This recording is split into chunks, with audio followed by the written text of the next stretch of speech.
नमस्कार मित्रांनो, तर आजची आपली रेसिपी आहे व्हेज कोफ्ता करी। तर इथे मी कांद्याची पात आणि शिमला मिरची बारीक चिरून घेतलेलं आहे, कोबी, गाजर आणि फ्लावर बारीक किसून घेतला आहे। त्यानंतर त्याच्यामध्ये अद्रक, लसूण, हिरवी मिरचीचा ठेचा टाकलेला आहे, मीठ घालायचं आहे, सुक्या मसाल्यांमध्ये हळद, धणा पावडर, गरम मसाला, लाल तिखट आणि कांदा लसूण चटणी घातलेली।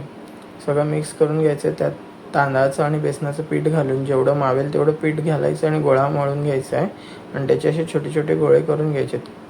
तर हे कोफ्ते तयार आहेत, ते आपल्याला तळून घ्यायचे चांगले गोल्डन ब्राऊन होईपर्यंत। त्यानंतर त्याच उरलेल्या तेलामध्ये आपल्याला फोडणी करायची जिरं मोहरीची आणि कांद्याची पेस्ट घालायची आणि चांगली तेल सुटेपर्यंत परतून घ्यायची।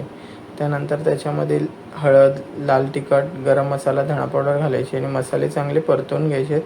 त्यानंतर एक वाटीभर दही घातले, त्याच्यामध्ये थोडीशी कांदा लसूण चटणी घातली, मीठ घातले, टोमॅटोची प्युरी, सगळं परतून घ्यायचं आणि झाकण ठेवून शिजवून घ्यायची ग्रेव्हीला उकळ आला की त्याच्यामध्ये जे आपण कोफ्ते केलेत ते सोडून द्यायचे आणि 5 मिनिटं शिजवून घ्यायचे।